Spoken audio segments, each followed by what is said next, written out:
ذرا یہ تجزیہ سنیے گا۔ پاکستان کے چیف جسٹس صاحب نے بہت ہی مفصل فیصلہ دیا ہے۔ اس کے آخر میں وہ لکھتے ہیں کہ جن جرائم کا الزام درخواست گزار پر لگایا گیا تھا وہ مذہب اسلام کے خلاف ہے، اس لیے بعض متعلقہ احکام اسلامی پر غور کرنا ضروری تھا۔ اب ہم یہ متعین کریں گے کہ درخواست گزار کو ضمانت پر رہا کیا جا سکتا ہے۔ پولیس درخواست گزار کے گھر میں داخل ہوئی، لیکن ایسا کرنے سے قبل وارنٹ تک حاصل نہیں کیا گیا۔ یہ زیادہ حیران کن ہے کیونکہ پولیس کو کوئی قتل روکنے یا مشتبہ شخص کو فرار کرنے سے روکنے کی جلدی نہیں تھی۔ درخواست گزار کے گھر میں پولیس کے غیر قانونی داخلے نے اس گھر سے برآمد ہونے والی چیزوں پر بھی سوالیہ نشان اٹھا دیا ہے۔ اس مقدمے میں فرد جرم کو مجموعہ تعزیرات کی دفعہ 295 اور 295 بھی لگائی گئی ہیں۔ درخواست گزار کو قید ہوئے 7 مہینوں سے زیادہ کا وقت گزر چکا ہے، لیکن اس مقدمے کا اختتام ابھی بھی قریب نہیں ہے۔ مذکورہ بالا تمام عوامل درخواست گزار کو ضمانت پر رہائی کا مستحق بنا دیتے ہیں۔ یہ تھے جناب حسن الیاس صاحب، جو کہ پاکستان سپریم کورٹ کے اس فیصلے کا آخری حصہ آپ کو سنا رہے تھے اپیرنٹلی،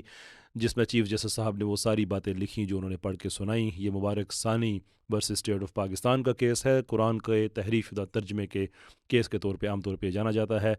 اور مسئلہ یہ ہے کہ جتنی باتیں بھی حسن صاحب نے کہی ہیں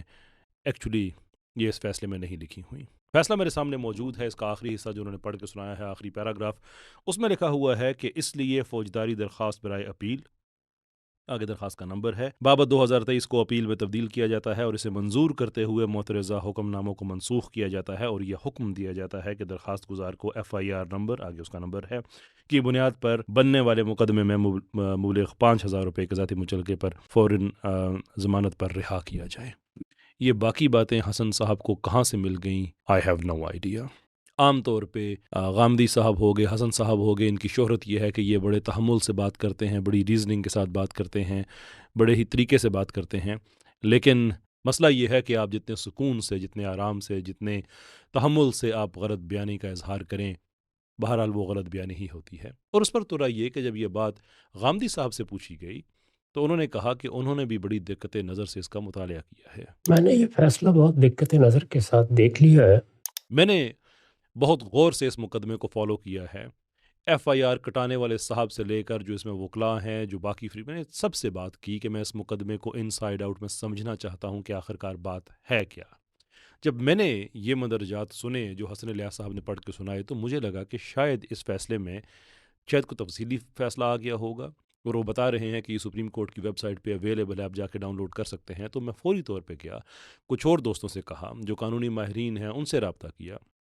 اگرچہ میں سفر میں تھا، اس کے باوجود ہم نے ریسرچ کی کہ کیا فیصلہ آیا ہے۔ تو یہ فیصلہ سپریم کورٹ کی ویب سائٹ پہ موجود ہے، اردو میں موجود ہے، ہر پاکستانی کو اس کو ڈاؤن لوڈ کر کے پڑھنا چاہیے اور دیکھنا چاہیے کہ بطور مسلمان اور بطور پاکستانی ہمارے لیے کتنے شرم کا مقام ہے جو کچھ ہم کر رہے ہیں۔ اور سپریم کورٹ کی ویب سائٹ پہ جا کے جب دیکھا تو پتہ چلا کہ وہاں پہ کوئی فیصلہ نہیں آیا ہے۔ اب حسن الیاس صاحب سے میں جاننا چاہوں گا کہ ٹھیک ہے، آپ کہتے ہیں کہ ایسی بات کریں تو قادریت نوازی کا الزام لگ جاتا ہے، یہ لگ جاتا ہے، وہ لگ جاتا ہے، that it self is a huge problem.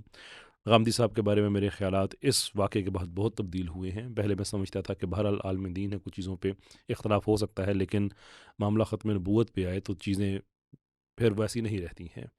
So obviously I disagree with ہم بیفور، جو اور باتیں تھیں، لیکن اب جو معاملہ ہے یہ تو ایمان کی اساس پہ آ گیا ہے۔ ان کا یہ کہہ دینا صرف کہ نہیں، جب آپ ایسی باتیں کرتے ہیں تو لوگ آپ کے ایمان پہ سوال اٹھاتے ہیں،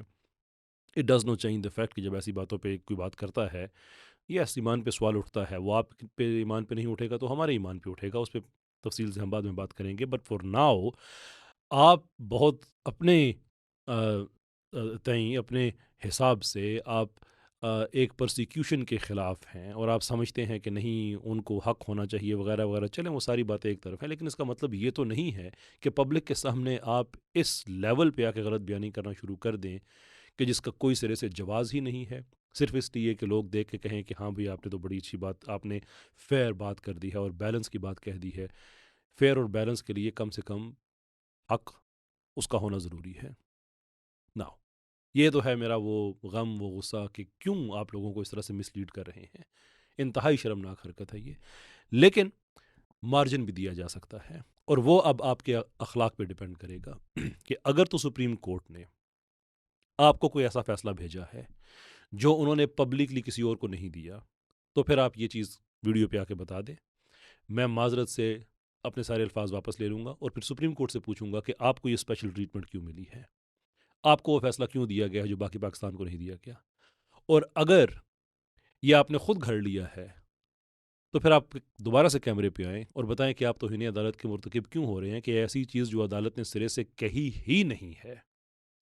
آپ عدالت پہ اس کا وہ لٹرلی تھوپ رہے ہیں آپ اس پہ. اور تیسری پاسبلٹی یہ ہو سکتی ہے کہ فرط جذبات میں آ کے آپ نے کوئی اور فیصلہ ڈاؤن لوڈ کر لیا ہو، فیصلہ تبصرہ آپ کسی اور پہ کر رہے ہوں اور فیصلہ کوئی اور آپ سنا رہے ہوں، کیونکہ جو گھناونی پکچر آپ نے پیش کی ہے یہ بڑی عجیب و غریب پکچر ہے کہ پولیس والے اس کے گھر گئے اور دفعات بھی تبدیل کی اور بغیر سرچ وارنٹ کے گئے. اس پہ بات کرنے سے پہلے کہ آپ یہ تحقیق نہیں کر سکتے تھے کہ یہ معاملہ 2019 کا ہے؟ 3 سال تحقیق پہ لگے اس لیے کہ تھانہ چنیوٹ کے جو ایس او پیز ہیں ان کے تحت آپ اسٹریٹ وے کسی قادیانی کے خلاف ایف آئی آر درج نہیں کرا سکتے، بلکہ اس کے اندر ملٹیپل باڈیز آتی ہیں، جے آئی ٹیز ہوتی ہے، ڈی آئی سی ہے، قرآن بورڈ ہے، یہ سارے آتے ہیں معاملے کی تہ تک پہنچتے ہیں کہ کیا واقعی یہ جو واقعہ ہوا ہے یہ اس لائق ہے کہ اس کے خلاف ایف آئی آر درج کرائی جا سکے. اس کے بعد جا کے 2022 میں یہ ایف آئی آر درج ہوتی ہے اور آپ اپنے پاس سے ایک کوئی لالا مجنو کی کہانی اٹھا کے لے آئے ہیں. اگین مارجن اس میں دیا جا سکتا ہے کہ آپ سے غلط ہو گیا، کوئی اور فیصلہ تھا، کچھ بھی تھا. But then the question is کہ اب آپ کیا کریں گے؟ Would you come and retract that video کہ آپ نے جو اس میں کہا ہے وہ غلط کہا ہے، اور جو اصلی کیس ہے وہ لوگوں کے سامنے رکھیں گے؟ کیونکہ آپ کی اس ویڈیو سے کوئی اراؤنڈ 47,000 لوگوں نے میں نے بھی چیک کیا ہے کہ ایک دن میں یہ ویڈیو دیکھا ہے. 47,000 لوگ آپ کی وجہ سے مس لیڈ ہو چکے ہیں کیونکہ آپ نے ایسی گھناونی پکچر پیش کی ہے پاکستان کی، پاکستانیوں کی، جو سرے سے وجود ہی نہیں رکھتی ہے. تو کیا اگر واقعی غلط فہمی آپ کو ہو گئی ہے، یہ فیصلہ کوئی غلط آپ نے پڑھ دیا ہے، تو کم سے کم پبلک میں آ کے بتائیں، یا غلط بیانی نہ کریں. اور غامدی صاحب سے میں جاننا چاہتا ہوں، اور میرا ڈاؤٹ ہے کہ شاید آپ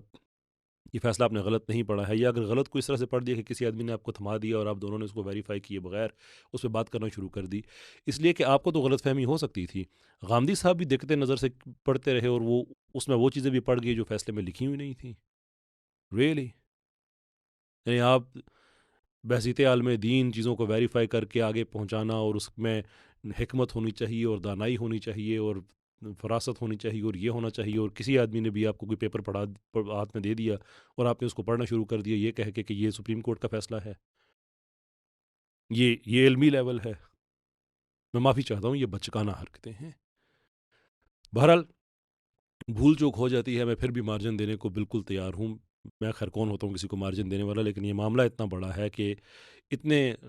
سینکڑوں گھنٹے اس میں صرف کیے گئے، درجنوں لوگوں کی اس میں محنت ہے، کتنے اس میں پولیس کے ریسورسز لگے ہیں، کتنے اس میں عدالت کے آرگومنٹس ہیں، اور یہ سیشن کورٹ، ہائی کورٹ سے ہوتے ہوئے سپریم کورٹ گیا،